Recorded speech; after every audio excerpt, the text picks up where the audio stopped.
Et comme chaque samedi, c'est l'heure pour nous à présent de traquer les fausses informations qui circulent sur Internet. Et la chasse aux infox ce soir, c'est avec Vicky Bogart. On va démarrer, Vicky, avec ces images largement sur Internet, celle d'une église orthodoxe en feu. Ça se passe en Ukraine.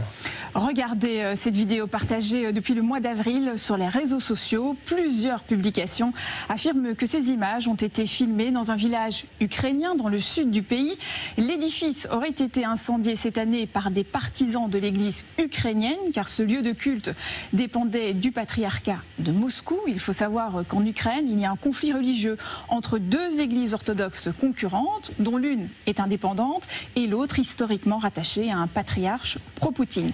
Sauf que cette vidéo a déjà été publiée sur YouTube en 2013. Il s'agit de l'incendie de l'église orthodoxe en Russie. Et à l'époque, l'enquête avait conclu à une origine accidentelle. Partons à Hong Kong à présent. Hong Kong où les femmes trompées auraient le droit de tuer leur mari. De très nombreuses publications et articles sur Internet assurent que sur ce territoire, la loi autorise la femme à tuer son mari s'il la trompe. Mais attention, il y a tout de même une règle à respecter. Il faut impérativement qu'elle le tue à main nue. C'est totalement faux. C'est évidemment considéré comme un meurtre passible d'une lourde peine de prison. Des images d'enfants participant à des cours de satanisme circulent-elles sur les réseaux sociaux?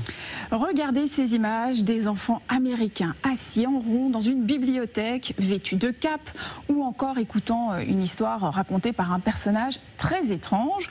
On peut lire sur les réseaux sociaux qu'il s'agit de membres d'un regroupement satanique qui font des lectures dans les écoles aux États-Unis, sauf que la personne à l'origine de ces images a expliqué qu'elle les avait créées de toutes pièces grâce à l'intelligence artificielle. On termine avec du football. Le club d'Arsenal aurait adopté un chien pour remonter le moral des joueurs. Cette fois-ci, c'est bien vrai. Une femelle labrador, prénommée Win ou Gagné en français, a rejoint l'équipe de foot. L'objectif est notamment de développer l'atmosphère familiale et d'améliorer l'humeur des joueurs lors des entraînements. Il faut dire que le club d'Arsenal était leader une grande partie du championnat anglais et il s'est fait doubler dernièrement par Manchester City, ce qui pèse sans aucun doute sur le moral de l'équipe. Sans aucun doute. Merci beaucoup, Vicky Bogart.